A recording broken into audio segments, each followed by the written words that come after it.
ప్రశాంతంగా నిద్రపోయే హక్కులు కాపాడే దాంట్లో ఈ రాజ్యాంగం ఏదైతుందో సంవిధాన్ బచావ్, అందుకే రాహుల్ గాంధీ గారు సంవిధాన్ బచావ్ అని వారు ఏదైతే వారు ఏ రాష్ట్రంలో పర్యటించినా, ఎక్కడ ఏ మీటింగ్లో పోయినా ప్రజలు జాగ్రత్తగా ఉండండి, డాక్టర్ అంబేద్కర్ రాజ్యాంగాన్ని కాపాడుకుంటేనే ప్రజలు భద్రంగా ఉంటారు అని రాహుల్ గాంధీ గారు చాలా సీరియస్గా చేస్తున్న, దేశ ప్రజల కోసం మేలు జరగాలని ప్రయత్నం చేస్తుందని దేశ ప్రజలు గమనించుకుండాలనేది ఒక దాని మీదనే ప్రెస్ మీట్ యాక్చువల్గా స్టార్ట్ అయింది ఆల్రెడీ. నేను 3 రావడానికి నేను చెప్తున్నా, స్టార్ట్ అయింది ఆల్రెడీ. నేను 3 రావడానికి నేను చెప్పుకుంటున్నా మీకు.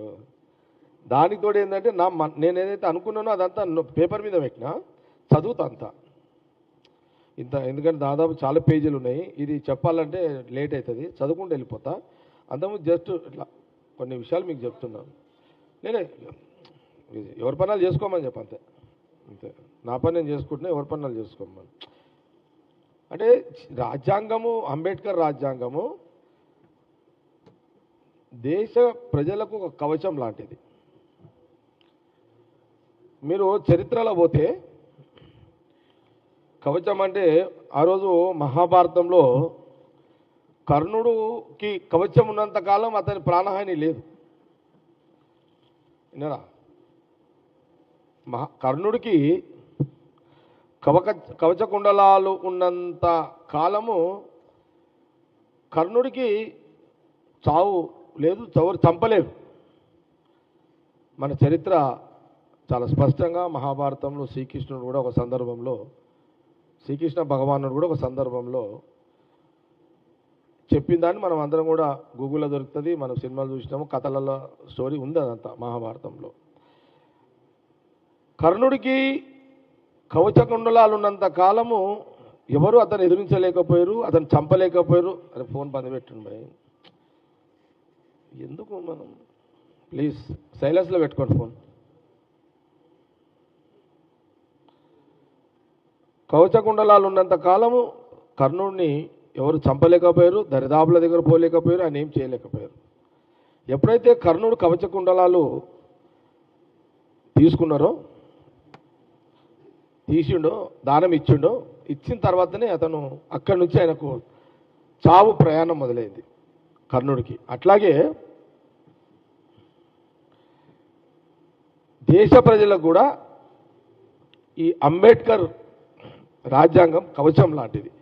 ఈ అంబేద్కర్ రాజ్యాంగం ఉన్నంత కాలము మన దేశంలో దేశ ప్రజలకు ఎలాంటి డోకా లేదు. అది ఆ రాజ్యాంగము తీయాలని ఒక కుట్ర బీజేపీ ప్రభుత్వం పార్టీ చేస్తుంది. ఈ జాగ్రత్తలు తీసుకోండి అని రాహుల్ గాంధీ గారు పదే పార్లమెంట్ నుంచి మొదలుకుంటే సభల నుంచి మొదలుకుంటే పార్లమెంటు వరకు రాహుల్ గాంధీ గారు దేశ ప్రజలు జాగ్రత్త పడండి అని చెప్తున్నారు. అదే సారాంశం ఈరోజు ప్రెస్ మీట్. ముఖ్యంగా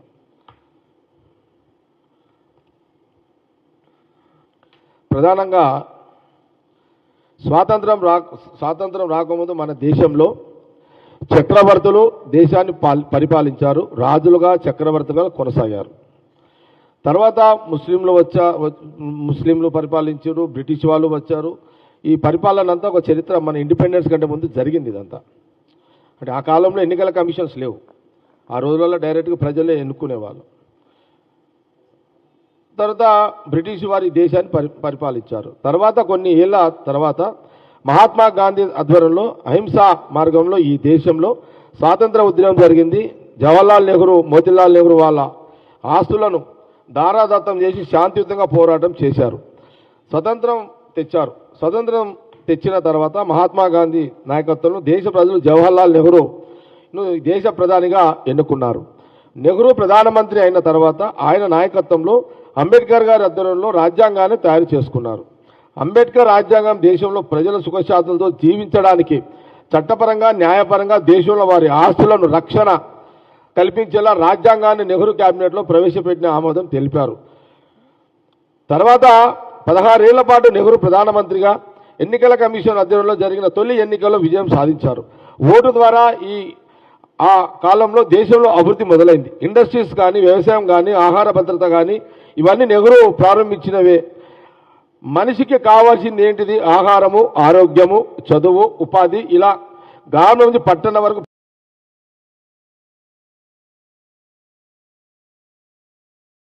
ఆ బ్యాంకులను ఇందిరమ్మ ప్రభుత్వం పరం చేసింది. ప్రజలు తమ డబ్బులను అక్కడ దాచుకునే అవకాశం కల్పించింది. ప్రతి పేదవాడు భూమిని, అంటే ప్రతి బ్యాంకులను కూడా పట్టణాల్లో, గ్రామాలలో ప్రభుత్వమే బ్యాంకులు ఏర్పాటు చేసి వాళ్ళ డబ్బుకు భద్రత కల్పించే ఒక ఏర్పాటును ఆ రోజు ఇందిరాగాంధీ గారు చేశారు. ఆ రోజున ప్రతి పేదవాడికి భూమి ఇచ్చి వ్యవసాయం చేసుకొని బ్రతికేలా చేశారు. ఇల్లు ఇచ్చారు, వ్యవసాయం చేయడానికి సదుపాయాలు కూడా కల్పించారు ఇందిరాగాంధీ గారు. ఆ తర్వాత రాజీవ్ గాంధీ గారు వచ్చారు, ఐటీ టెక్నాలజీ తీసుకొచ్చారు. ఈరోజు ఐటీలో లక్షల మందికి ఉద్యోగాలు వస్తున్నాయంటే రాజీవ్ గాంధీ గారు వేసిన ఫౌండేషన్ కారణం. సెల్ ఫోన్ వాడకం అందరికీ అందుబాటులోకి రావడం, ఇలాంటివి రాజీవ్ గాంధీ ప్రణాళికలో భాగమే.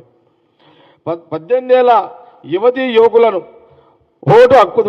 ఓటు హక్కు కల్పించిన ఘనత కూడా రాజీవ్ గాంధీదే. దేశ భవిష్యత్తు నిర్ణయించే పాలకులను ఎన్నుకోవడంలో యువతీ యువకులను భాగస్వామ్యం చేసింది రాజీవ్ గాంధీ వారే.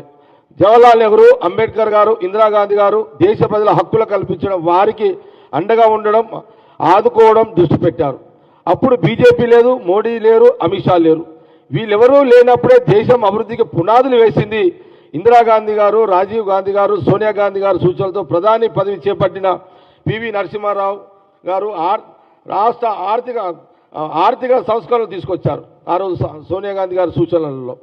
దాని తర్వాత సోనియా గాంధీ నాయకత్వంలో మన్మోహన్ సింగ్ గారి నేతృత్వంలో ఉపాధి హామీ పథకం లాంటి పథకాలు తీసుకొచ్చారు. ఈరోజు దేశంలో ప్రతి వ్యక్తి స్వేచ్ఛగా స్వతంత్రంగా జీవిస్తున్నారంటే కారణం జవహర్లాల్ నెహ్రూ నుంచి ఇందిరాగాంధీ, రాజీవ్ గాంధీ, మన్మోహన్ సింగ్లు వాళ్ళు వేసినటువంటి ఫౌండేషన్. ఈవెన్ కాంగ్రెస్ పార్టీ మద్దతుతో కొందరు ప్రధానమంత్రులు అయ్యారు. వారు కూడా రాజకీయాలు పక్కన పెట్టి పనిచేశారు. అంటే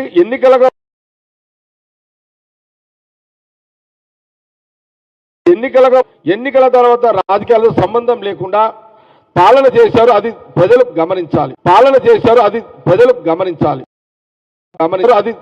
గమనించాలి. నిన్నటి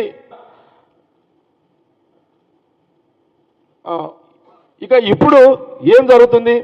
రాహుల్ గాంధీగా ముత్తాత మోతీలాల్ నెహ్రూ, తాత జవహర్లాల్ నెహ్రూ, నాయనమ్మ ఇందిరాగాంధీ గారు, తండ్రి రాజీవ్ గాంధీ గారు, తల్లి సోనియా గాంధీ గారు, పివి నరసింహారావు, మన్మోహన్ సింగ్లు సుదీర్ఘ పాలనను, సుపరిపాలన అందించారు. ఈరోజు ఓటు చోరీతో దేశ ప్రజల హక్కుల కారణమే పడుతున్నాయి అని రాహుల్ గాంధీ గారు చాలా స్పష్టంగా తెలియజేస్తున్నారు. ప్రజల హక్కులు అంటే ఏంటి? వాళ్ళకు ఆర్థిక భద్రత ఉండాలి, స్వేచ్ఛగా నిద్రపోగలగాలి, ఆరోగ్య వ్యవస్థ అందుబాటులో ఉండాలి, విద్యా సంస్థలు ఉండాలి, ప్రజలకు సౌకర్యాలు ఉండాలి, ప్రభుత్వం ద్వారా ఆహార భద్రతతో పాటు శాంతి భద్రతలు జీవించే వ్యవస్థ ఉండాలి. కానీ ఇవన్నీ ఎప్పుడు ఉంటాయి? ప్రజలు తమకు నచ్చిన వారికి స్వేచ్ఛగా ఓటు వేసినప్పుడు మాత్రమే ఉంటాయి. కానీ ఇప్పుడు ఏం జరుగుతుంది? ఓటు దొంగలించబడుతుంది. అలా దొంగలించబడిన ఓట్లతోనే బీజేపీ అధికారంలోకి వస్తుంది. మోడీ ప్రధాని అవుతున్నారు. ఇది రాను దేశాన్ని మరింత ప్రమాదంలోకి నెడుతుందని రాహుల్ గాంధీ గారు అందరినీ అలర్ట్ చేస్తున్నారు. ఎందుకు చేస్తున్నారు? మన కోసమే కదా రాహుల్ గాంధీ గారు చేస్తుంది ఇదంతా. కాబట్టి తెలంగాణ, ఆంధ్ర ప్రజలే కాదు, దేశ ప్రజలు కూడా ఆలోచన చేసుకోవాలి.